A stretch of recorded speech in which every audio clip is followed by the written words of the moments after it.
Good evening and welcome back to the Nexus Gaming Series. My name is Bahamut. We have got two wonderful best of threes for all of you at home this evening. We are going to be seeing the Heroic Division matchup between Perfect Gems versus ReGen, and then we'll be seeing the members of Lurk Patrol versus Feigned Confidence. Confidence? No,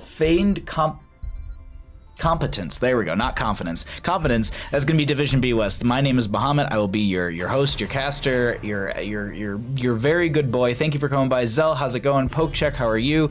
Hello to everyone lurking. Blonde Duchess, how are you, friend? Good to see you as well. I hope you're all having a wonderful Tuesday. We're for many of us, at least, I know, at least for myself, this is the last week before. This is the last week of work I have for the year, so I'm super excited. Only 3 more days of work, and then we start our rest of the year vacation. But we have some games coming up for us, so let's go ahead and find out how we got 2 Infernal Shrines here as we get Perfect Gems as the home team. They will be winning the coin flipped, opting for first pick priority in game number 1. They're going to ban out Battlefield of Eternity and Alterac Pass. Sky Temple and Cursed Hollow will be banned out by the members of ReGen, and they are going to decide to take us to Infernal Shrines for game number 1. Let's go ahead and get back into our draft and take a peek at what we're going to be getting here. Hello, everyone. Oh, Carpe Felis, how are you? Bandit Bucks? Yeah, we got Bandit Bucks now. Move, how are you doing, friend? Thanks for everyone coming by. As you can see right now, above my head, Deathwing is available because we are in the second week of his play. So we're 2 weeks post-release, so Deathwing is available for competitive play currently, so we won't be seeing him in this game, but maybe some other ones, as we do have a Medivh Sylvanas band out on the left-hand side. Joanna's going to be starting out the draft on the left with a lot of strong grouping, as well as a great way to kind of set your team up around the shrines, as well as just between the mid to bottom rotations. Ariel Vala, a strong combo as well. Ariel getting some changes in this last patch that we had yesterday. If you're unaware, Ariel can now resurrect herself. We also had some changes come into how the experience globes work. If you do destroy a minion with an ability or basically a last hit, you no longer need to soak up the globe, you automatically get it. Ta, how you doing? Thanks for coming by. Just everyone's here for Bandit. Casting on the side. Sonya Hanzo will be really strong for them. They're going to have some poke from Hanzo. Sonya's just strong on the shrine as well as in the solo lane as well. They do need something in the healing department. Something like a Stukov, Decker, Kane. Ana actually wouldn't be a bad idea either, but Lucio is going to be the choice. And I guess that makes a lot of sense when you're on a rotation heavy base map. I was thinking something into the Stukov or actually Alex Straza. I said Decker, Kane. He's strong, but I would say maybe it's a little bit stronger when you do have the zone potential from the Dragon Queen form, as well as just the overall lurking arm or even flailing swipe that Stukov provides, and also the pustule being able to spread around is a very useful tool as well. So we'll see what kind of healer we get out of the side of ReGen. Now they can 100% Cho'Gall here, and I doubt that they will, but Diablo might be something that they consider going into. It's actually going to be ETC with a Malthael. Okay. So they're going to be looking for just the controller on the shrine with the ETC. The armor that he provides is pretty strong as well. The little bit of healing that he can actually output once you finish the proc rock at level 1, that actually is a little useful as well. And then Malthael to shred into some of these higher health pool heroes, the last rights to potentially get a kills. They don't really have anything to deal with that. Sonya will be 1v1ing into Malthael in the solo lane, so it's going to be an interesting and a fun matchup to check out. We'll keep an eye on that one as the game progresses. But we're a little bit behind in draft, as an Ana and Junkrat will round it out for the members of Perfect Gems. The Ana is something that I actually really agree with here. I think it's a really strong tool. You have the Sleep Dart for some setup. You also just have overall healing mitigation with the Biotic Grenade. And then you can also utilize Carpe Felis, thank you so much for gifting a sub to Ash. Ash, thank you for lurking as well. The 20 upgrade is silly. Yeah, you think so? And Ash, thank you for the lurk, and once again, Carpe Felis, thanks for gifting a sub over to them. All right, last pick coming out, it's going to be an Alarak, which is going to be really strong for their brawl. They can actually supplement their Alarak and Malthael between the top lane. Alarak can be a solo laner at times, and so if they want to kind of push around the Sonya, maybe rotate Malthael out to heckle in between the waves, that's a possibility, but realistically, Alarak is just so strong in the 4-man grouping because he does have that show of force. You do have the opportunities to get kills, which will allow you to be able to scale up your damage as well. You can scale, I believe it's for every kill you get 3% sadism to a maximum of 30%, I think that's right. I feel like I'm right on that. And then you have Show of Force at level 4, which you can get a 20% from that one, and that's 2% every single time. And then you have Blades of the High Lord, or whatever you want to take at level 13, I believe it is. Yeah, level 13 is where you have a lot of like the friendly death one, and then there's the auto attack based one, and then a mark based one, which is right of Shakira, or that's not right, Rakshir I think it is. Anyways, overall between the two teams, just purely looking at draft, I kind of like Perfect Gems a little bit better because they have a lot of good poke. They have good grouping of minions with the Johanna. The Sonya's going to be strong on the Shrine. Anna's going to provide some ranged healing that's going to be really good to stay away from the ETC. And my counterpoint, I guess I'll just say, is the dive. ETC, Malthael, and Alarak all dive really, really well together. Vol's going to be able to have supplemental damage coming in there as well. So ReGen could be bringing it out. Purely just looking at the drafts, I lean a little bit more towards Perfect Gems, but I can see where ReGen will 100% work out. So let's go ahead and get on into our game number 1. Buttons, please. On the left-hand side, we got the members of Perfect Gems. We're going to be seeing Unaverted on the Junkrat. Valamar's going to be on the Sonya. Legacy will be on the Ana. We have CPX on the Hanzo, and D-Rek is going to be on the Johanna. On the right-hand side, we have the members of ReGen. We're going to be seeing Lupus on the ETC. Flyus Raven will be on the Malthael. Porky's going to be on the Ariel. We have Troy on the Vala and Carbon on the Alarak. Let's go ahead and get on into mid lane and check out what our level 1s are going to be looking like right now. Nothing too out of the ordinary. Party block for ETC though, so no, oh my god, it's all the trains together. All the trains together. We completely missed that from Perfect Gems. We'll have to catch that in the next one, but the next time they do it. Right of Shakir is my favorite talent. Me too.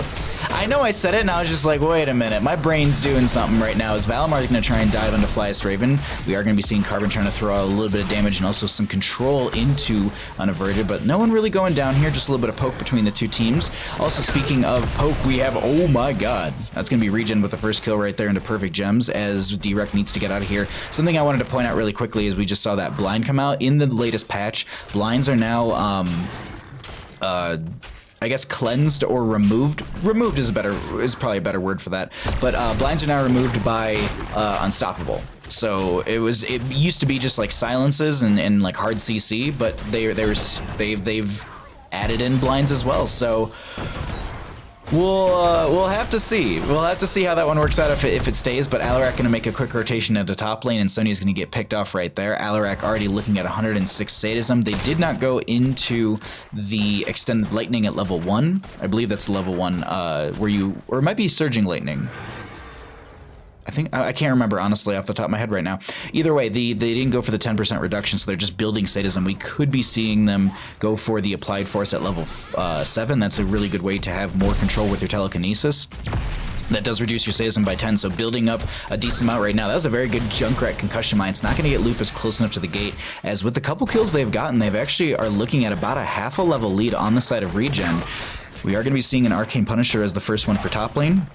Meanwhile, mid lane, this will be continued pushed out. Continually pushed out. Just to make sure they get a little bit of value here. Oh no, there was a bit of... This is actually an entire bait the entire time, just trying to pull in one. It is going to be the Johanna themselves who is going to be tanking a lot of that damage, so it shouldn't be too big of an issue. We have Sonya holding top lane. Hanzo is doing this camp on the left by himself, and unfortunately they are by themselves. They're not going to be able to handle that too well here. They also did go into Explosive Arrow at level 4 instead of going into the Serrated Arrow. Yes, because Never Outmatched is level 7. God, dear Lord. I take one day off. I take one day off just to play games and stuff and just completely forget everything now. Thanks for being here, everyone. Sorry if I'm missing stuff in chat, but I see that there are people here. I think I saw Tilted Sister. Thanks for coming by, friend. Just want to make sure we're catching everything on the map, as we are going to be having Sonya and Malthael still doing some double rotation potentially here. Unaverted maybe... No, I thought Unaverted might try and help out the Sonya and get the pick, but they're just going to straight rotate into top lane and go for this first immortal of the game. As I said, it's going to be Arcane. And just zone them back a little bit, and that's what ETC does very well in this map. That's what I was kind of expecting them to go for, like an Alexstrasza or a Stukov, but, well, they have the first pick on the... onto the Ariel, so the telekinesis and control that you can get from the Alarak is going to provide them enough right there. They also do have the Chattering Teeth of the Junkrat, so that's going to be a good zoning tool. As you can see, ETC's trying to stay away from that, just going to eat the root right there, as the Alarak's going to get a combo. That's a really good Detainment Strike power slide from the ETC, but the Unstoppable would just be on time from the Joanna, as Troy is able to get away from this enemy team. CPX is trying to look to put that last little bit of damage that's necessary, but they don't find it, and they themselves are in a bit of a rough spot, as ETC is looking for a power slide, does find it. Where's the face melt? Going to push them back. We do have D-Rack, who's just rotated in. I think they might have sacrificed themselves to try and get their Hanzo out alive, and that is going to be another kill in favor for the members of ReGen, as they also have 17 of the 40 skeletal defenders they're going to be needing. And we have 3 out of the 40 for the members of Perfect Gems. And a solid level lead for ReGen here, as they also did go into Show of Force at level 4 for the Alarak, as well as the Applied Force at level 7. That's why you're seeing that Sadism at 105 currently, instead of the 106 or more from previously noted. Either way, everyone's just about back up, but this shrine looks like it's going to be going over to the members of ReGen. They back off and prepare for the defense on the side of Perfect Gems. You're AFK with the kiddos? Thanks for coming by, Blonde Judge. Thanks for just lurking here. I'll always come by.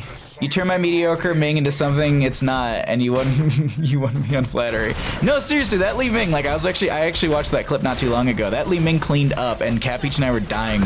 Like we were talking about that not too long ago. We were just dying. It was so good that they just, like, you were able to clean up with it. Just chef kiss right there, as the members of ReGen will continually push through this top lane, opening up the sidewall as well as the gate. Gonna be able to take out the towers with the minion wave. We have Valimar rotating in. Doesn't look like they're gonna try and make an engagement happen here. If they were gonna take an engagement, now's kind of the time, because 10s are right around the corners for ReGen, and that's something they need to consider. With 10s right around the corner, let's go ahead and cycle through some of the other numbers, get an idea of what the damage, experience, and healing has looked like thus far in the game. As we're also going to take a peek around the map and just see how these lanes are being played. So looks like Malthiel's doing a little bit of double soak with that On a Pale Horse from level 1, if I'm not mistaken. Unaverted is rotating up. That's going to be a Concussion Mine onto Porky, trying to get them into the enemy team, or into the friendly team, realistically. And as they do find the kill, Ariel going to go for the self-resurrection.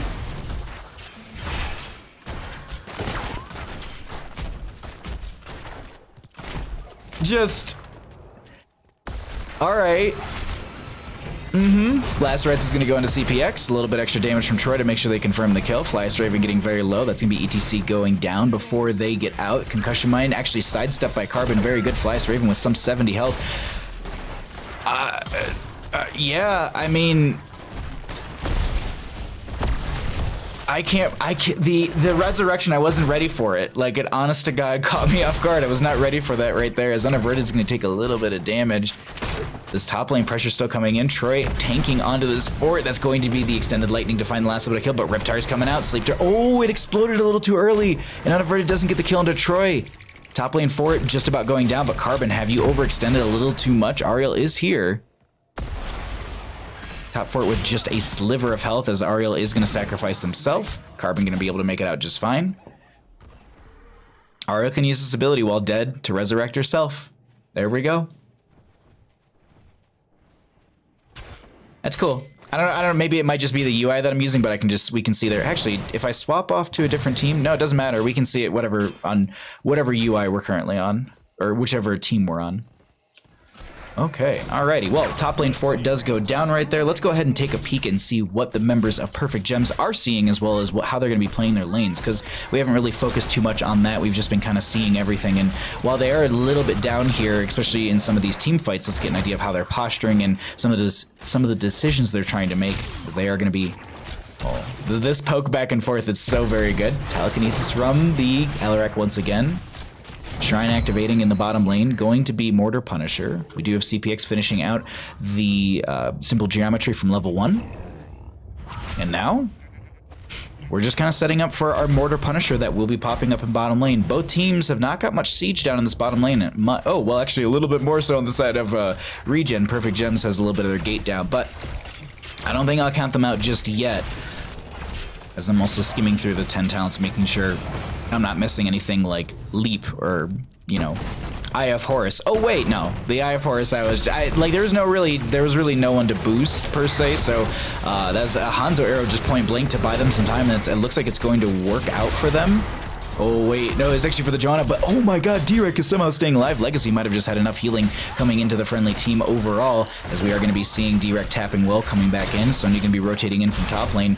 Their engagement is going to be straight through the middle, or they could look for a flank. They're going to probably pop Wrath of Berserker in the bush and step on into this. There's going to be the defensive the mark you were seeing right there. I think they're expecting a flank to come in from the Sonya power side from the ETC. Mosh Pit is up and available if they want to rip that at some point. This is a bit of, it's a nice choke area for ETC to find a grouping of enemies, but I don't think they're going to be grouping up too much here as they realize this Immortal is going to be going, Punisher will be going over to the side of ReGen, and Perfect Gems backs off. They do have 13 talent here, but they're going to just set up for the defense as we have Alarak scaled to 125 sadism.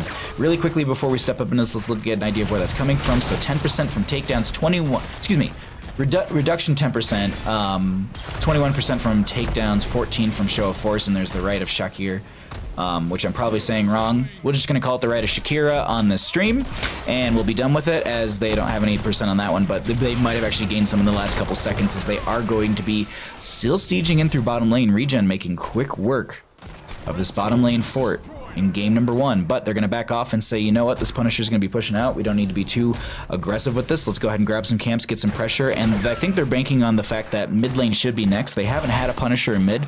It can spawn in top lane, absolutely, but mid lane is the more higher probability since it just hasn't been there and they're expecting it. They don't think it'll be in bottom lane. Also, soft pushing this allows them to be more aggressive within the lane itself. They can chase out towards the well. They can chase under the tower if they want to do so. There's no gate to block it. Huge arrow from Hanzo. Concussion Mine from the Junkrat will connect onto Troy. That's going to be Wrath of Berserker from Sonya. They're trying to get onto this Vala, but they're not able to find the solidifying damage they need. Lupus is the first one to go down in this engagement as the members of Perfect Gems are trying to cut their teeth and find themselves another kill, but they don't manage to do so. Still a level behind against the enemy team, but with the enemy having one down, they could get some pressure themselves through this mid lane, or I think they're going to take the free time to oh no, that was a resurrect onto Lupus, so never mind. They're back up and they don't have any sort of time advantage. This is a concussion mine that will be throwing Alarak around a little bit.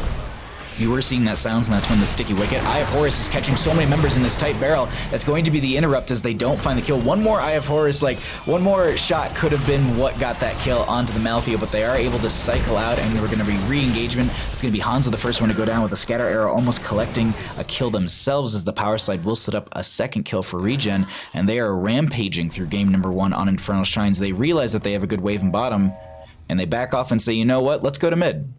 I was expecting them, the way that they were mounting up and running, I thought they were going to go straight into bottom and open this up for themselves, but they're going to do exactly what I was talking about. They're going to open up mid lane further, that being the Frozen Punisher will be next in said lane, and I think we're probably a minute or so away from the announcement of that, so this is the best thing they could have done with the knowledge that they have, knowing that the next shrine will be in the mid lane.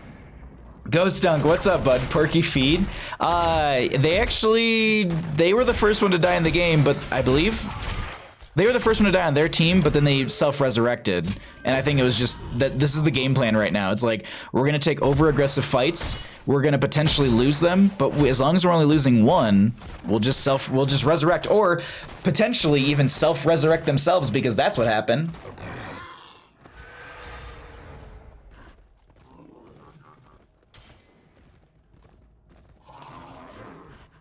Alrighty.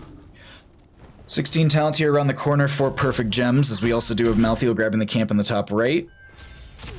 D-Rek is going to be scouting that out with the Hanzo arrows. The scatter arrow sees it a little bit before them, but they still have 16 talent here around the corner, and they'll be able to fight this on even talent tiers. What they can't fight on even talent tiers over is currently this Bruiser camp. Hanzo has an arrow to set up. D-Rek is going to be coming in here with a great grouping with a Condemn. That's going to be the power slide. They don't get the interrupt onto the Riptire, as that will be Alarak going down. The snipe coming out from Ana, finding a kill. That's going to be 2. Can they find a third? Flies to Raven, going to try and duck around, but that's going to be Johanna sneaking over here. We had ETC getting right out. I was just like, all right, whatever. Alarak, I think Alarak, maybe Alarak got resurrected? I feel like I saw them already go down.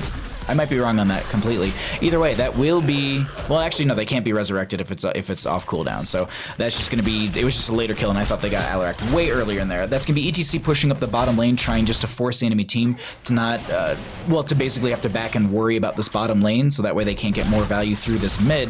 We'll see what they decide to do, as Johanna might be the one who rotates back to go deal with that. The one thing I just realized, like, do they get... No, there's no way. They don't get vision from those. They can just see them on the map. Like, it's not like it's actually providing... Like, Johanna rotating through there did not show to the enemy team. I would hope.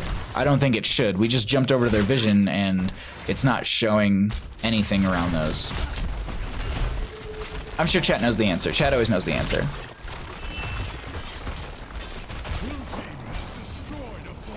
You're playing off lane. Yeah.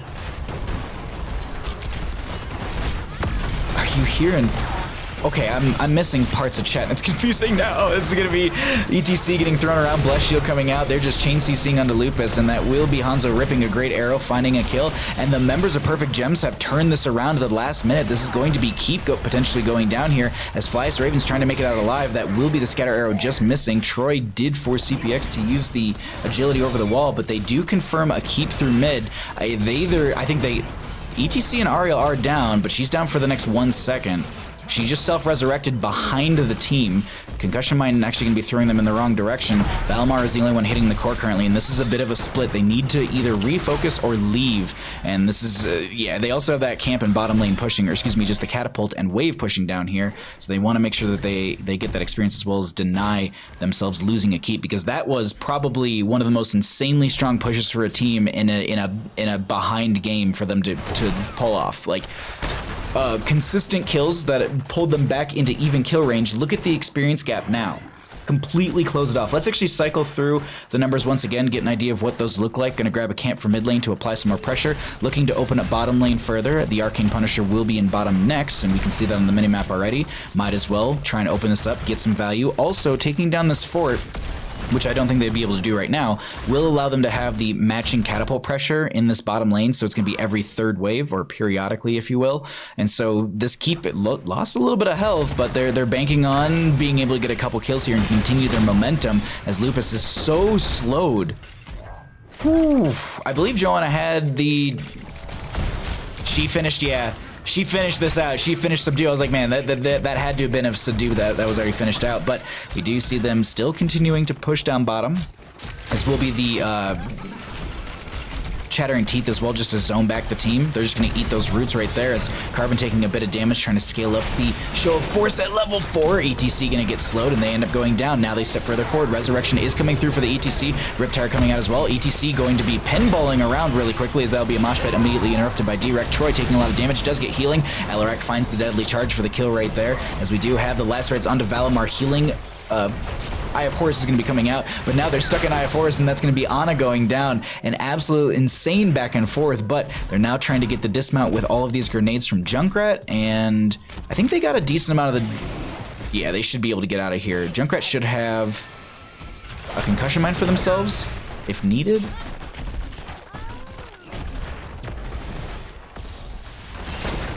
Condemn coming in.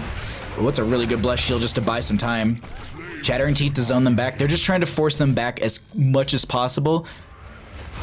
One, so they don't lose a keep, and two, so they can buy time for the Hanzo and the Ana to get back. This seems like it's working out for them thus far. Shrine is going to be activating in the next 10 seconds. I think they're going to reset on the map and prepare for what could be the final fight for either team. As noted before, it will be Arcane Punisher. It's fairly strong, not as good as our Frozen Friend, which just basically barreled through mid lane a minute ago. Well, like 4-ish minutes ago. Anyways, 20's up on both sides. Ariel did go for the 20 upgrade, the light speed. Resurrected allies gain 200%. Movement speed decaying over 4 seconds while resurrected ally remains alive. While an ally remains alive, resurrection's next cooldown recharges 100% faster. So, yeah, that's a little strong right there. Baja, look out, there's a ghost in pants. Wouldn't those just be floating pants, though? Thank you for explaining. I didn't understand. Little potato. They're gonna give this over. Okay. Malthael clearing top. Huh.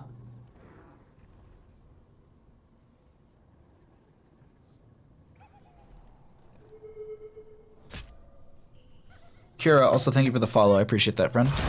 Glad you're enjoying the stream. They only need one. I'm surprised about this delay, but I think they're just waiting for Malthael to get back here so they can push this 5. Well, technically 6 with the John Cena. So let's see. Let's see what they're able to do with this, because ReGen, we are 18 minutes into the game. This Punisher is scaled quite well. It hits for 205 in auto. Not to mention it's got the purple spinny bits. The wave did slow it down a little bit, but I think they're okay with that. It's not like it's Tomb of Spider Queen where it decays over time, or it's not like a vehicle like on Dragonshire or on Volsky Foundry where it's timed as well. This is just purely based on the percent of health it has. Jump goes over, Ironskin going to be able to pull it over towards mid lane, going to be trying their best to do that, but it's going to refocus onto bottom. We do see that the members of ReGen are going to step up onto keep down here, and now this is the big defense. Hanzo rips a huge arrow, connects onto so many of the members, they're going to get to play a game. Junkrat is going to be able to get a huge concussion mine. That's going to be Ariel resurrecting herself right there. If they can focus onto her, that'd be huge, but she has that 200% movement speed. Lupus is, look at, like, watch the recharge rate going down right there. Look at this recharge rate at 6, like, just complete, oh, I'm hitting the wrong buttons here. ETC is going to be going down. We had, I think, someone trying to rush core, they went down. Punisher does go down, only dealing 1% of the core's health.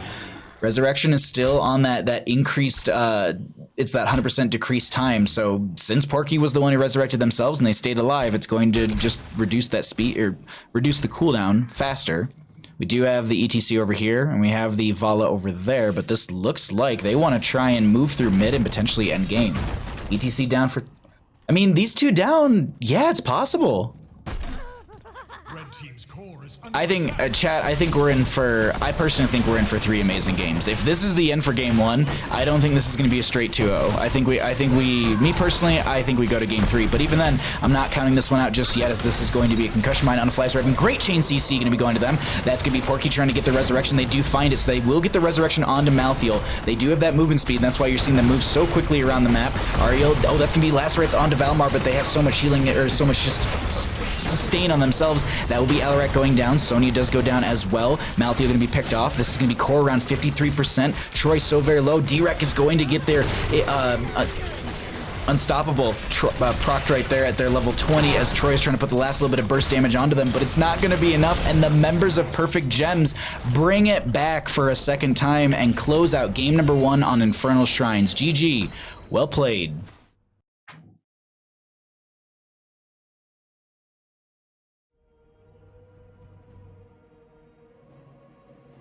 I think this resub is perfect right here.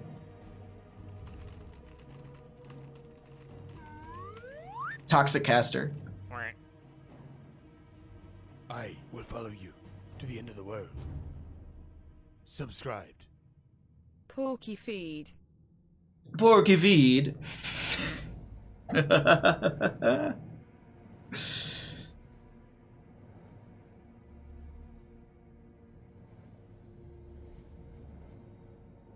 You can't trick the Punisher as easily anymore? Yeah.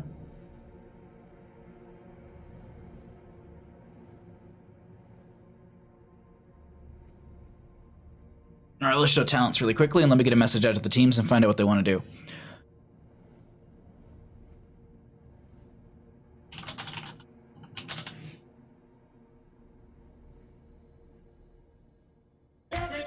Oh my god. Carpe Felix, thank you for the 420 bits. I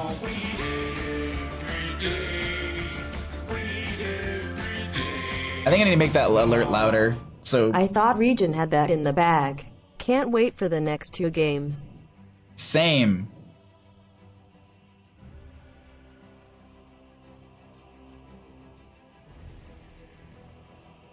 Now I'm gonna get written up for NGS Discipliner.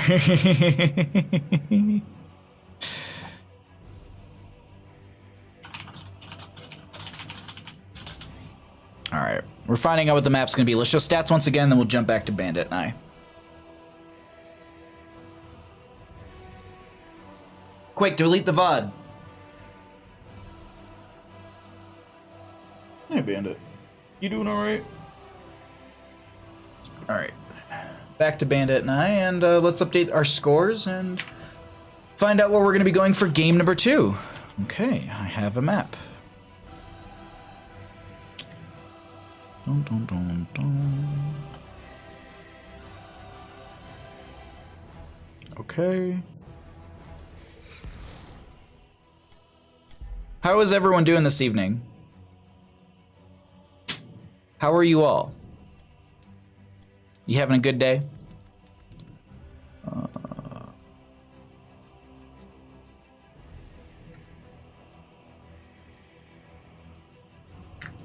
Cool. Let's get one of the teams in here and then we'll get going with the other one. Then we'll go into game number 2.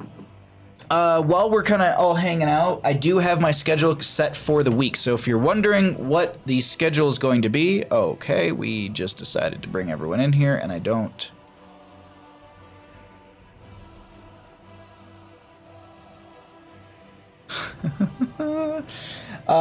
Let's see. So tomorrow we're going to be starting at, of course I put it on the calendar very, very small. I believe we start at 6 o'clock PST once again, like today, and we're going to be having a Division A game, and then at 7:30 PST we're going to be having a Heroic Division game. I know I just talked away from my microphone. So tomorrow night we do have a 10 o'clock, or oh my god, a 9 o'clock game EST and a 10:30 game EST as well, if you're wondering what those are. Sorry, I told them all not to join at the same time, so now I'm trying to figure out who goes on what side. I think it's that.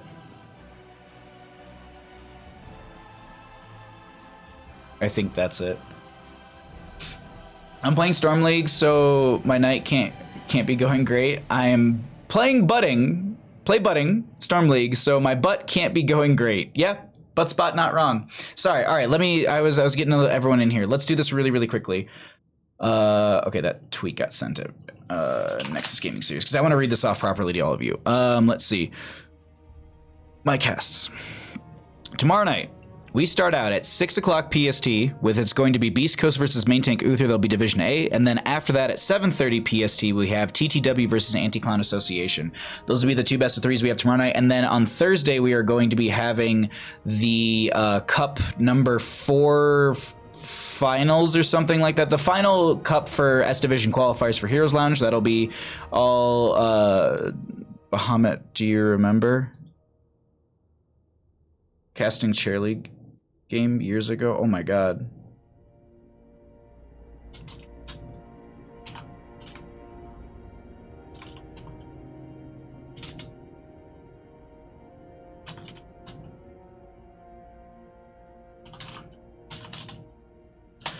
All right, we're gonna ask if the teams are ready, and then we'll get going here into game number 2. So yeah, Thursday it's going to be the final qualifier for S Division, so we'll be having that on the stream. That starts at 4 o'clock PST, so that'll be a fun day of games. Don't want to miss out on that one. What's up, CPX? What's up? ReGen is ready.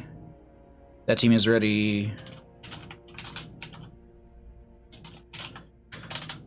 Alrighty, we are going into game number 2. Okay, cool. I'm just making sure that everything's all set up here. We are good to go. Let's go ahead and jump on into game number 2, everyone. We have ourselves going to Volskaya. I was a little bit late on that. I couldn't find the button quick enough, but there we go. We are here. We are on map number 2 of our first of 2 best of 3 series this evening. My name is Bahamut. Thank you for hanging out. Thanks for joining. I hope you are all ecstatic about this best of 3 that we have, as the first one was quite a big back and forth. I wasn't expecting that to go the way it did, and I'm happy that we find ourselves here on Volskaya Foundry, but I'm sure you're sitting at home wondering how we got to Volskaya, and don't you worry, I got you covered, friends. The home team this evening is going to be the members of Perfect Gems. They will be losing, they won the coin flip, unlike Kaimo Tripson, and that's going to be first pick priority chosen by them. They're going to then, for game number 1, Battlefleet of Eternity and Alterac Pass were banned up by them. Sky Temple and Cursed Hollow were banned up by the members of ReGen, and Infernal Shrines was the first map chosen by them. As they lost that map, they had first pick or map pick priority. They're going to choose first pick for game number 2 on the side of ReGen. So the members of Perfect Gems will opt to take us to Volskaya Foundry let's go ahead and get back into our draft and see what we're going to be getting here for our bans. We already have a Deathwing ban. No Deathwing, at least for this best of 3. I don't expect it to be making it into game number 3 if we even get to there. But Sylvanas will be the ban on the left-hand side. Very powerful, able to buff out the fortification camps as well as the push power she brings to the table. Garrosh will be removed as well, as he has a lot of good control. ReGen not wanting to deal with what he can bring to the table with his AoE taunt, as well as the physical shielding that he has. It's annoying to kind of get that last little bit of damage sometimes, because usually it's auto attack damage that's just mitigated. Last ban coming out from the members of Perfect Gems. I'm trying to scan through in my head. Maybe even consider the ETC. It was a bit of a nuisance in the last game. I don't think we see Ariel. Maybe they ban out the Vala just to force Troy into something else. I'm just trying to think. Yeah, so it's okay. I was thinking the Vala because just Troy was so strong on that, but they're gonna ban out the Ariel, forcing them onto something else when it comes to a support. First pick wise though, Joanna's up and available. They could grab that. We'll see if ReGen opts to go that direction. Gonna be main tank Uther though. How do we get here, Bahamut? Oh, Carpe feels thank you. Wait. How did we get here, Bahamut? You know what's really funny is I had no problem reading that backwards. But I love that Buttsbot wanted to chime in with that. I like how that's just all it is. Are the teams ready? You said we should ask, so I did. I love how just all the chat's just how did we get here? Thank you. Thank you. I love you all so much. We have a first pick onto the Junkrat as well as an Ana, and then we have an Uther, Li-Ming, Raynor on the right. So they're looking for they're going to need more chain CC on top of the Uther itself. Now, typically, you want to get some sort of AoE. You don't want to pick up a Hanzo here because you have enough auto attack damage. You need a bigger front line. I would actually consider banning out the Blaze here if they do not plan to take it themselves, because Perfect Gems does have first pick after the ban phase. So if you wanted to maybe get some sort of AoE stun that could really enhance the Uther composition, I would consider the Blaze.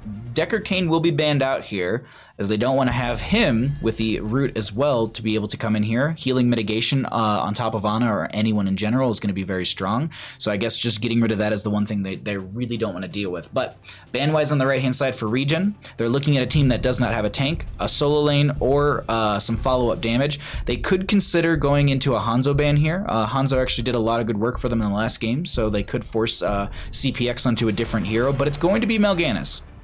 They don't want to deal with the brawly nature that Mal'Ganis has brought into the Nexus as of late. He hasn't had any massive changes to that, people just started playing him, honest to God. Like, it was like a month ago, there were no changes, and it was just like, let's just start playing Mal'Ganis and making him meta. Well, and that's what we see at the higher tier at this point, a lot of Mal'Ganis priority. We do have this Junkrat Ana on the left-hand side. Some sort of mage, if they wanted to go into, would be really impactful as well. Kel'Thuzad's not a bad idea on a map like this, and they do have a player that could go into Kel'Thuzad. This is a thrall for solo lane, 100%.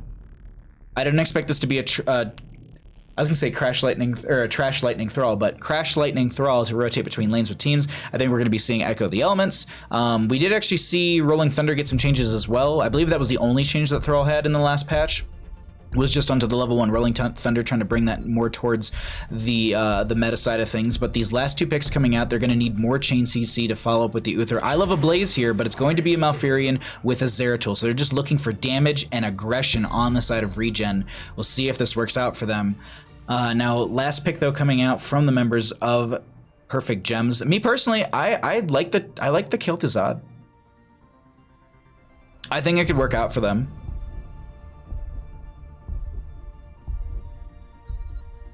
Yeah, I think it could work out pretty well for them, actually. Cat Peach, how you doing? Thank you for coming by. Thank you for the spooky worm. Kel'Thas will actually be their last pick. Okay. Different mage. A little more wave clear. Remember when there were only 2 bans? Dear Lord, that was so long ago. Holy crap. And Celexia, how's it going? Good to see you, friend. I hope you're having a wonderful day. Good to see everyone in chat. I hope you're all just... I hope your week's easy. I hope you're having a wheezy eek, as my mouth wanted to say. I don't know about anyone else, but like I have 3 more days of work for the rest of 2019, so I'm pumped. Wednesday, Thursday, Friday, that's it. 3 days of work, and then we're done working for 2019. I have all that time off. I mean, I'm going to Michigan for 5 of those days, but and like almost 2.5 of them are travel. But that all aside, we have Nintendo Switch to play and other things like that. Looking at this draft, it's going to be really, really fun here. The ReGen draft is a big outlier for me, but ReGen's definitely a grouping of teams that are never really not understood. I can't think of the right word. Let's just get into the cast. I'll think of it in the middle of the game.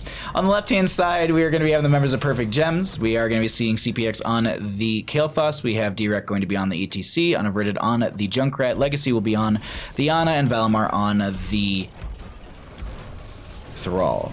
On the right-hand side, we got the members of ReGen. We're going to be seeing Lupus on the Uther. We have Porky going to be on the Malfurion. Troy will be on the... Is that Greymane? Yeah, that's Greymane. Flystraven's going to be on... No, that's Raynor, excuse me. Sorry, I was like, who? Wait, Raynor's... Okay, never mind. Flystraven's going to be on the Zeratul, and we have Carbon going to be on the Li Ming. I don't know why, but like in the grouping that looked like the Greymane skin where he's the police officer, but then I realized I don't think he has a red-haired version of that. So that's a little potato on me. Level 1s across the board, nothing too out of the ordinary, except for Exterminator for Raynor. That's not something we see too often, but it will allow them to be able to burn through the Triglav Protector phases a little bit quicker, and I wonder if they're expecting to lose maybe some of the Control Point 8 or Control Point B until they get to their level 10s. Now granted, Control Point B is typically around level 13, so that, like, maybe they'll start turning around right then, but I don't know, like, this is a bit of an odd one. I don't feel like I've seen Exterminator on a map like this in quite some time. That's going to be the Concussion Mine to save Junkrat, but they have a Gravity Lapse on the Lupus. Great face melt from D-Rec as well. Lupus making sure they're not spreading that Chain Bomb around. Carbon looking for some angles just to throw on this damage. Mostly just trying to siege into the lane and kind of soft push this so that if they can get first Triglav Protector, they'll be able to just rotate through mid very quickly and focus in on that top lane. Sprays are coming out as they are trying to get the reveal. And Thrall's just doing Thrall things, just like, all right, I'll wait for the wave to get this low, and then I'll just hit it with some Crash Lightning and get my stack. On the right and the left-hand side, with the fortification camps are going to be grabbed by both teams. Going to prep those so you have the availability to be able to get another one during Control Point A phase. Typically, after one of the teams loses a member or two, they cycle out for a couple seconds, look for maybe tapping well, hearthing back, and then as their members getting back up, they'll sneak away and grab the fortification camp, unless it's invaded upon. But this is going to be a fight breaking out in this mid, as that's going to be a huge burst onto Junkrat, follow-up kill onto the Thrall, and as I said, ReGen, sometimes a team that is underestimated. That is the word I was looking for. The underestimated team of ReGen, because sometimes their drafts do not look too strong, but they're able to solidify some strong plays, and they're able to build the momentum they need. 2 kills right there is going to yield them a decent amount of experience. We can actually show that right there. 2 kills right now is yielding them 800 or so experience. Kael'thas is going to get a Gravity Lapse through the side right there. Sleep Dart coming in from Legacy as well. Unfortunately, they're not going to be able to capitalize on a kill just yet, as this will be a lot of back and forth from Flystraven on the Zeratul, being able to kind of dip, dodge, and dodge out of everything. Prepare to begin field testing. Buckeyes, I remember when there were no bans. Oh my god. Do you remember when we had to use a website to draft, and whenever there was a new hero released and you'd be playing in a competitive match for a league that doesn't exist anymore, that you'd have to ban Murky because Murky was so underplayed in said league or whatever that a Murky ban was considered the new hero ban. So like when Li Ming and like Zul came out, like I remember because I think that was when I was playing, I remember like Li Ming was a Murky ban. And this was back when Li Ming was so busted on release that like, do you remember like Li Ming able to siege in? Like Li Ming's siege value when she was first released, she sieged insanely well. I mean, also look back to the Zarya balance patch that came through. Like she came in super undertuned, and then they overtuned the crap out of her, and then they had to bring her back down. Like that was a wild one too. A lot of crazy things have happened in the Nexus, but we do have a fight breaking out over Control Point A as they're halfway through this on the side of Perfect Gems. ReGen does have 7 talents here over the opposing side, and you can see them now backing off, and they're going to say, you know what, it's not worth engaging until we have 7s ourselves. This is what I was talking about earlier as well with the fortification camps. We actually could be seeing this being stolen away, as you have Porky and Flystraven setting up on the bush on the left-hand side. Going to get the top lane pushed out a little bit further from a couple members of Perfect Gems, and Thrall getting chased around in bottom lane. Now, I don't think they have a way out, because look at Uther's positioning. So they're going to play around the fact that they have no way to get out. They're going to proc as much Frostwolf Resilience, but Valimar won't be able to get through all of that. While all that's happening, they're going to force themselves onto this point, get a couple more seconds to charge in their favor. It's 15 seconds for that Thrall to go down, and you can see the members of ReGen stepping up. It is 4v5, but we're also missing a main tank here, so they got a lot of damage. It's just getting that damage in onto the right player. They're actually going to back off at 99%, and they're going to feel comfortable with that. Thrall is back up. This could be the fight that they need on the side of Perfect Gems to start pushing back ReGen, because ReGen is slowly getting more and more powerful and becoming more and more of a nuisance. The CPX is going to throw a great combo out onto the Zeratul, who was looking for a flank. The item was stolen away, I believe, by Carbon. I might be wrong on that. D-Rec might have actually been able to grab that, or that might have been from earlier. But now Porky finds themselves a little bit on the wrong side of the map, and that's going to be a Malfurion getting blown up, and Charge only at 50%. They're not going to be able to steal away a Trigla Protector. The last couple kills they just got pulled themselves closer, if not ahead in experience on the side of Perfect Gems. And we'll go ahead and cycle through some of the numbers once again, get an idea of what those look like. Carbon with a great blink not to get hit with the power slide from the ETC as the 99% comes through. I think this should be Trigla Protector in their favor. First one of the game, going to be picked up at the 5-minute mark roughly. So we're seeing this. This is a little bit later, I would say. Typically, first Trigla Protector goes a little bit faster than that, but I would say maybe by like a minute, maybe a minute and a half in the game. It's very, very not a minute and a half. That would be a little bit too short.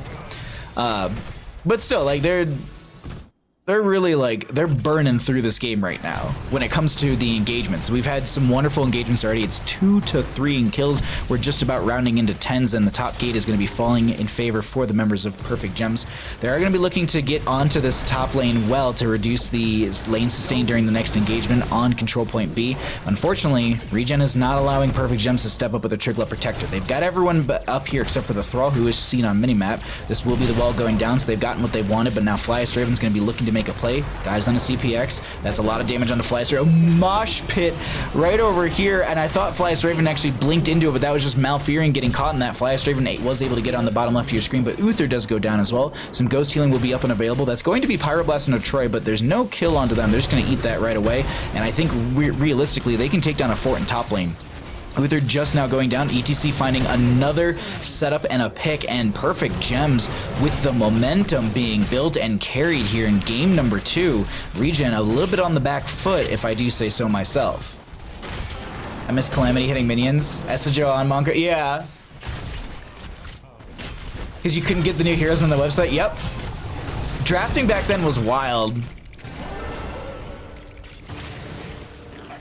And then there was the professional league, which was basically using that, but then they just had like a whole special scene for it at that time too. Like even the professional leagues wasn't even, because we didn't have an in-game drafting system for ages, forever it feels like. Oh, D-Rec looking for that power slide onto Li Ming, not going to be able to connect onto them. This is going to be the Rainer in top lane, pushing this back, making sure that this lane doesn't get too far pushed up against them. We have control point B, which will be up in, I think we're looking around 2 minutes at this point in the game. But a lot of good momentum for the members of Perfect Gems. Now, the scaling from ReGen is the thing that I'm most, I wouldn't say concerned about, but I'd be considering the most here. Oh, this bush party. This bush party right now.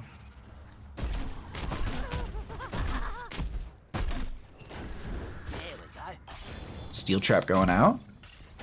Just providing some vision. We do have Rainer rotating into the top lane. And this is, yeah, this is just everyone's just posturing.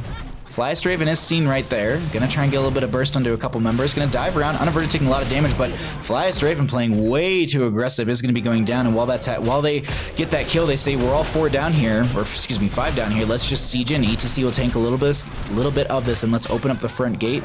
And the enemy team not able to do too much here. This also is going to be 13 talent here in favor for the members of Perfect Gems. A little ahead here when it comes to experience, and they're gonna really step up here. D-Rec taking a lot of damage, looking for the power slide onto Carbon, isn't going to be able to find it. Concussion Mine won't be able to get in front of Lupus quick enough, and control point B opening up here in the next 24 seconds.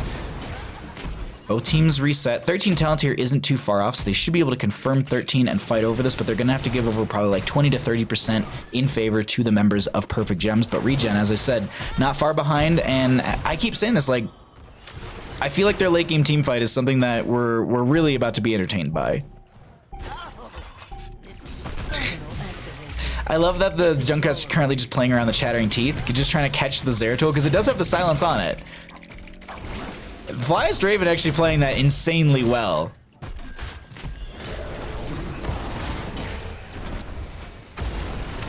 Groot connecting onto one.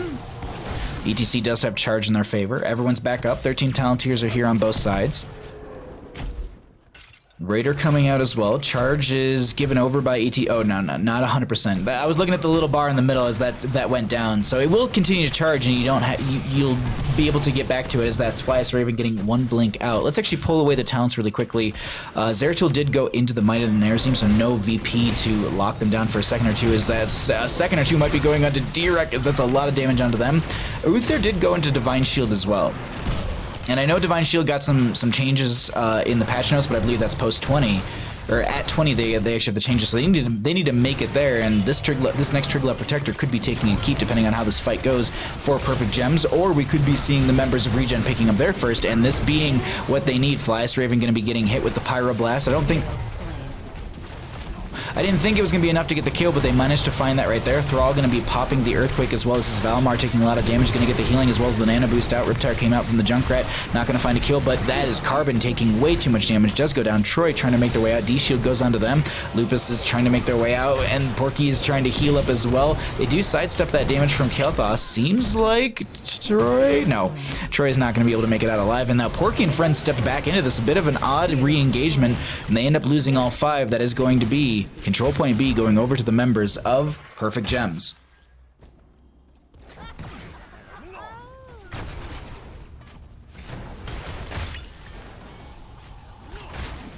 But I mean, oh wow.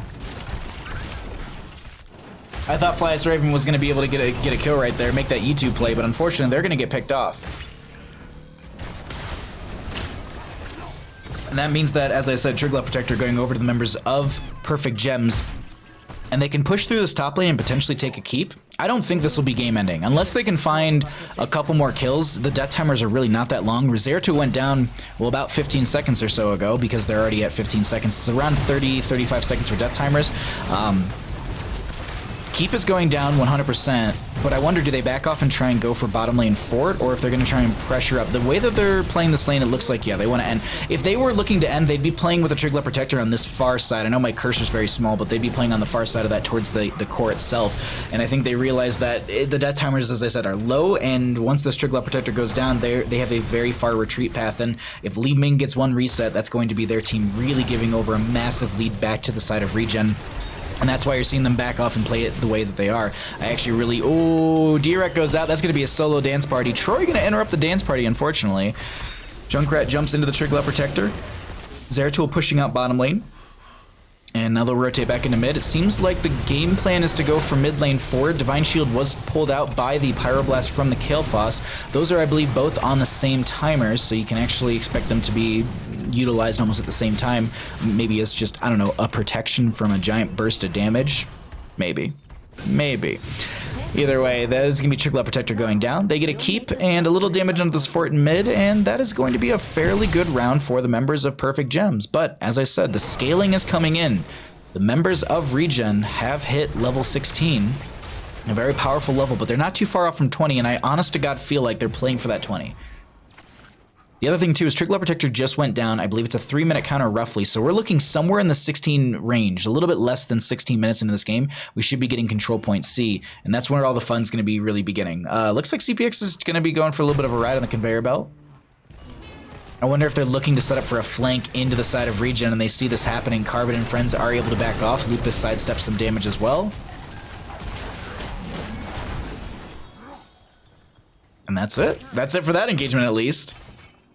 Carbon's zoning. Not so much zoning, but just keeping an eye out, sitting on the edge of that bush right there. Chattering Teeth is just going to be eaten by the... Oh, the cleanse came out, but that's a lot of damage onto Lupus, who's trying to keep themselves alive. They did not have Divine Shield for the next couple seconds, so they're going to be able to have Wave of Force interrupting Riptire? No, that's not possible. They're on... Oh, maybe it got the last little bit of damage. I'm not sure. I feel like I didn't see the explosion go out. Anyways, that will be a 1 for none in favor for the members of Perfect Gems, as Flyest Raven's just trying to get a little burst damage out of here, but this will be bottom lane fort going down. Pyroblast into Flyest Raven. There's no Divine Shield to save you this time. They're just trying to get far enough away, but Zeratul does go down to the Pyroblast. I can't believe like that does enough damage to fully kill a Zeratul. What are we at right now? 1,951. What is Zeratul's overall health pool? Now wait a minute. There we go, that's why. Sunfire enchantment, that's why. I was just like, wait a minute, why is this thing doing way more than it should? I don't think Zeratul was missing 1,000 health right there. It did not look like it on the bar.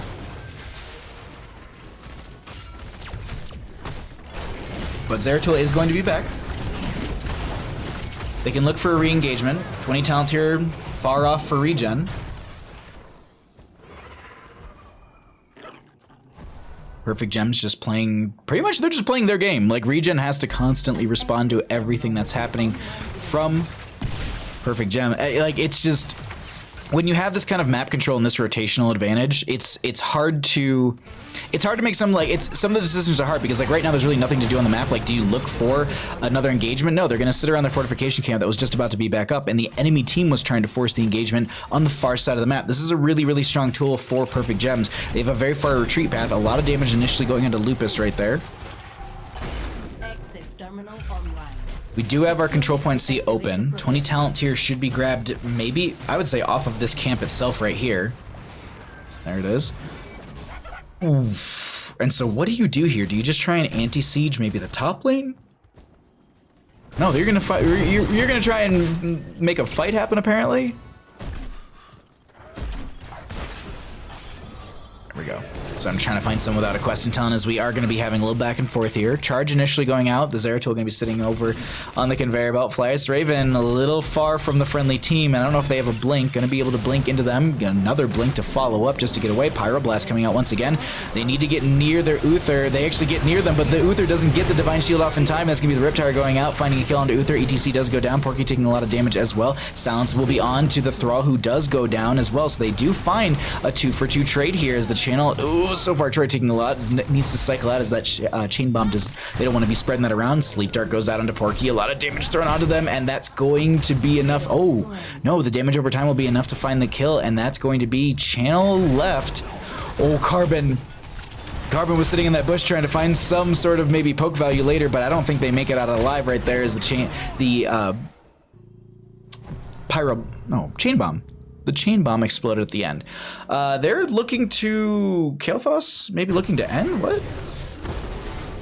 I think they're gonna grab Trickle Protector and try and end with that one.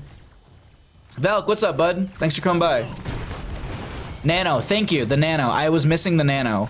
I was just like, why am I, like, I'm missing something here. A Pyroblast should not do that much. And yes, it is going to be the Nano Boost. That is what is going to be 150%, excuse me, 30% spell power.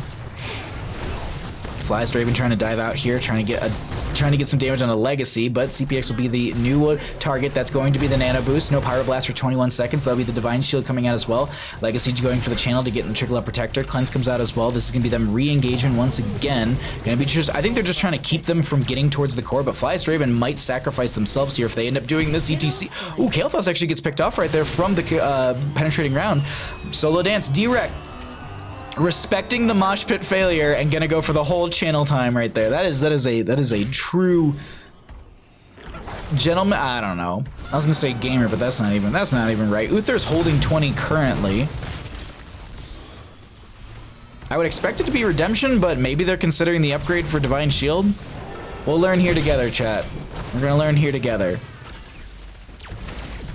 Gonna chase out further. Flyest Raven taking a bit of damage, and so far they've stopped really much, if any, value from this Trickle Out Protector. This is gonna be re-engaging. ETC does go down here. Carbon chasing out. This is Trickle Out Protector going down, but I don't think they lose anyone else. Not unless they make a weird decision to like jump out the Trickle Out Protector or something. I think they're looking to do the dance button, and that's Y. If you want to know how to do the dance, everybody, it's the Y button. You gotta hit Y. And then the Trickle Protector will dance.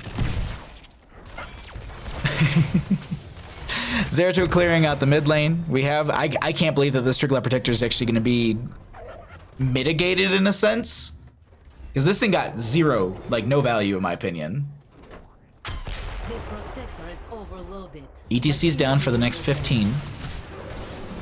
CPX just trying to poke in here as well. 52 stacks in the Kael'thas currently. That's going to be a 780 extra mana for them. And then what is actually, what's their current mana total? 1,490 is going to be what their arcane barrier is going to look like whenever they proc that right there. They're going to be able to mitigate that much damage. But top lane, stacking up quite a bit here. Okay, Zeratul will be hearthing back to clear that out. We're going to get a 4th Triglav Protector control point here. We're going to be cycling back to A once again. I didn't look at the death time of the Triglav Protector, but I still think we're about a minute to 2 minutes off from the announcement. So it's just going to be getting camps. There's really no major power spike outside of the level power increases you get from, 20 onward to 30. And now Flyest Raven will be able to grab this camp, put some pressure into top. They need to clear this out and manage this often because it's constant catapult pressure since the keep is gone. They do have periodic catapult pressure coming in through this bottom lane, so they don't have to worry about that so much, as you can see that happening actually in mid lane as well, since the fort's down right there. But it won't be every wave like top, as Flyest Raven, this is going to be the enemy team trying to find some sort of pinch. They're going to blink further away. Root came out from Malfurion. That's a really good hold for now. Kael'thas doesn't get a gravity lapse that they're looking for. Carbon and friends are looking to just try and find some engagement onto this. That's going to be so much burst onto Zeratul. They go down before... yeah, that's going to be... Sorry, I just wanted to check really quickly. It was redemption for the Uther, so I was waiting to see if we saw a Divine Shield onto the Zeratul, but they end up going down. That's 60 seconds on a Zeratul. Top lane has catapults coming in once again. By the time those crash, Zeratul might be back up and ready, so they're going to wait for now and make sure that the enemy team isn't able to push up any further through mid or even bottom. Ooh. Let's cycle through the other numbers once again, because we're not going to be seeing an engagement for a little bit here. It's just that it's just posturing. It's late game Volskaya posturing at this point. One good team fight for perfect gems is all they need, and ReGen knows this. They're going to turtle up. They're going to play safe.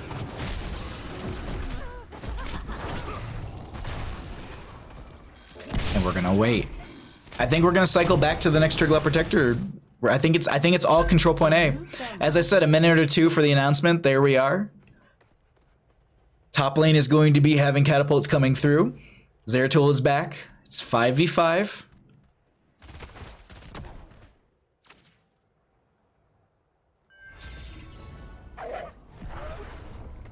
Ana's done 72,000 in healing. That is basically a little bit less. We're talking 3,000 less, roughly, than the members of Malfurion and Uther combined. Just wanted to point that out as all. That's some good healing coming on out. Concussion Mine throwing one away. That's going to be the Silence Out on Lupus as well. They do have the Redemption, so don't forget about that one. They can kind of respawn in the game, but that's going to be Control Point A, the 4th one. It's like a movie series, going to be going over so far to ReGen. They're going to get forced off right there, as they need to worry about the constant catapult pressure through top lane. And we're 23 minutes into this game, roughly. These things are scaling. It's 456 damage currently, because they scale per minute, so that's why you're seeing 428 on one and 456 on the other. I think I read that wrong. Anyways, ETC Power Sight gonna be interrupted. Does get a little bit of a mosh. Porky is going to be hit with the Pyroblast. I don't think there was an Ana Boost thrown onto that, so they're gonna be eating just a decent amount of damage. Yeah, that's looking like it's just gonna be your standard Pyroblast. But Zeratul does find a Thrall pick before the Earthquake does go down. They end up picking up the the Fortification Camp. Speaking of Fortification Camps, the members of ReGen are looking at 3 Fortification Camps in their pockets currently. We do have a Biotic Emitter and 2 on the opposing side, so item-wise we are seeing the same amount, but it's crazy to see 3 of those all of a sudden. Loud noises. What's up, Radically Dreaming? How you doing, bud? Concussion Mine to throw Rainer away. Power Slide from the ETC. Cleanse comes out as well. That's a lot of damage on Troy, but I think they're expecting something to follow up instead, and they didn't expect... Oh my god, the Root and the Burst Junkrat goes down right there. This will be the... Oh, they thought about picking that up right there. I think D-Rec picks it up and puts it down immediately. Carbon trying to throw in some damage and find a play here as well. They keep touching the point, and that's a big thing. You can see that there's a little bar that keeps refilling. As long as that's up and in your favor, you'll have channel until the 99%. If there's one of the opposing players on there, then obviously it will hang at the 99%. 100%. If not, then you get it.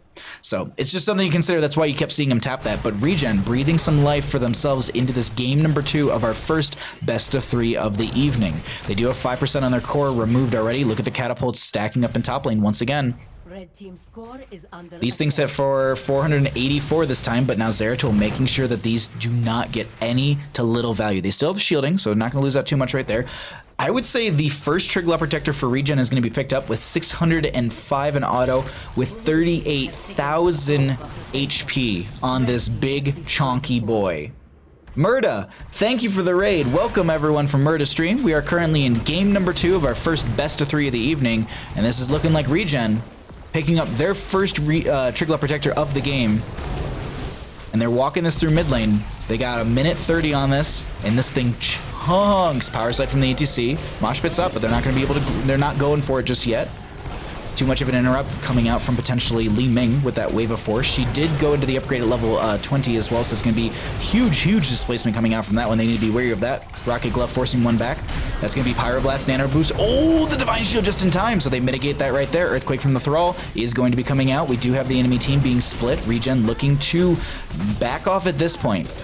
I don't think they want to try and end with this Triglav Protector. It's only got 7%. It's got a minute left on it still, but that 7%, we're looking at 2,000 HP. That's less than a Li Ming with Glass Cannon, I think. No, maybe a little bit more. Anyways, this is still going to be Zeratul taking a lot of damage. Ooh, Flyest Raven gets thrown around, and that will be a kill in favor for Perfect Gems. A hearty back and forth right there, but ReGen able to solidify a great mid lane. Just that was so good for ReGen. They absolutely needed that. Now there's at least catapult pressure through mid lane that they need to deal with. Speaking of catapult pressure, we're skilled to 540 in auto for a catapult. I think every single, like, it doesn't, like, it kills every single minion, right? No, two hits to kill minion. But at this point, the team is gonna rush through this top lane, and there's no Zeratul. I think they're trying to end. Triglav Protector up for 8 seconds, and they're just trying to use this as a defense. It does go down right there. I think they actually canceled it, so it just went down. I honestly don't know. Unless I read the timer wrong. Chonky, yeah. Looney Tune, what's up, bud? Thanks for coming by. Thank you again, Murda, for bringing all your friends over. Thank you. I hope you had a wonderful stream, my friend. If there's someone that can give a shout out to Murda who has a little gem next to their thing or a mod, please, that would be appreciated. Thank you. Oh, thank you, Cat Peach, doing it before I can even say it. Thank you so much. You the best. I hope you're having a wonderful day, friend. D-Rec is just zoning for the friendly team. We're 27 minutes into a heroic game. I want to point that out. Like, heroic games... Oh, Pyroblast, a lot of damage. There's no Divine Shield. The cleanse does come out, but there was no Nano Boost before that. So that's why we're seeing Flyest Raven able to live through that one right there. The Pyroblast currently does 2,600 per blow up. Now, as I said, there's catapults coming through mid lane, and these things scale just as much as the top lane ones do. So they need to, both teams need to be cognizant of the catapults because those are game-ending tools. And Perfect Gems doesn't want to... If I'm sitting on the side of Perfect Gems, I don't want to play a 27-minute game and go to a game 3. Like, I want to play a 27-minute game, probably a 30-minute game at this point, depending on the next fight, which I keep saying, but we're almost at 28 minutes right now, and it's just wild. Absolutely wild. ETC doesn't see Flyest Raven because they're standing completely still. Top lane pressure's coming in. The announcement for the Triglav Protector hasn't happened, so not going to be going for anything right there. Zeratul still sitting behind. Is going to be coming out right now. They can see this. They can see the Zeratul moving, so they know that there's a flank coming out. That's why I saw Legacy throw the sleep dart over there. Ping's coming out as well, trying just to get a reveal if the Zeratul didn't go fully into the mid lane. But now they're going to see them on minimap as they're clearing. Let's actually jump over to the vision for our blue team, just so we can see what they're seeing in this later half of the game. This is always just interesting, as they need to be. They have to realize that this is going to be a Zeratul with Might of the Nerazim. Kael'thas, Gravity Lapse does connect. ETC was right there, but they're not going to get the value that they're looking for. Bottom lane is really, really starting to stack up as well. 624 for this catapult on the right. I know I keep clicking on this, but it's just this part's like actually it's really fascinating because look at this keep getting chunked by the catapults. It got hit by 4 projectiles, 5 projectiles? No. Flyest Raven, are you gonna save it? Saves it with 488 health. We do have a fight breaking out, and Zeratul was seen in the bottom lane clearing out that camp, so they want to try and make a play happen here. If they could force redemption out of Uther, that'd be huge. That would be mega for them. Thank you, yeah, thank you, Capiche. We're on our 5th control point for Triglav Protectors here. It's time to control the terminal and bring in the protector. One good team fight from either side is going to determine our game right now. Who that's going to be, I don't know. I honestly don't know. The fights have been so back and forth. I feel like it's just whoever's able to get the single target blow up that they're looking for first. Whew. All right, so we have a little bit of damage coming out so far. Power slide from the ETC, gonna be pushing Lupus around, but not gonna be going for the mosh pit. As it's actually on a 60-some second cooldown right there. I missed that. Nano Boost was thrown onto the kill thought, so I think they're looking for someone to throw the Pyroblast onto. I don't think they need to find someone as that's Uther going down. You can see the big kind of glow around them. That means the redemption's up and available. Flyest Raven is going to be able to work their way out of here. I think I heard a Riptire come out. Unfortunately, I don't think it got any values. I somehow clicked on a hero. That's going to be Uther now going down. The second time, the sequel, so they're actually fully out. You can see right there, there's no glow around them this time. Pyroblast onto Flyest Raven. This should be... Ooh. That was what they needed right there. As I know... Sorry, there we go. As I completely break my UI, and I forget off the top of my head, is it Shift W? Control... Nope. Control Shift W? QW... Oh, hell, maybe. I broke the UI, everyone. There's a combo, and I just honestly can't remember off the top of my head. Control Shift F? No. Alt Control C? No. W? No, that's that. How did I manage to do this? Well, we're very cinematic right now. Let's see if I actually click on them. Does that? I know that there's a button combo and I can't remember off the top of my head, but we do have ETC currently pushing on in through bottom lane, and it looks like the members of Perfect Gems are gonna lose one, I think. The fight was so strong that it actually broke the UI. All right, give me 1 second, really quickly, everybody.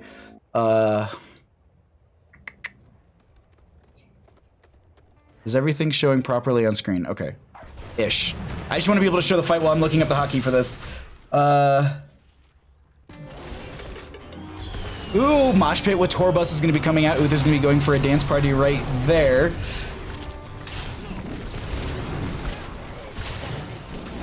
Nope, that doesn't do what I wanted it to do. Lupus is going to be going down, throwing the Divine Shield onto themselves. Control Shift E, thank you. Wait. Oh, I think it's like fully busted.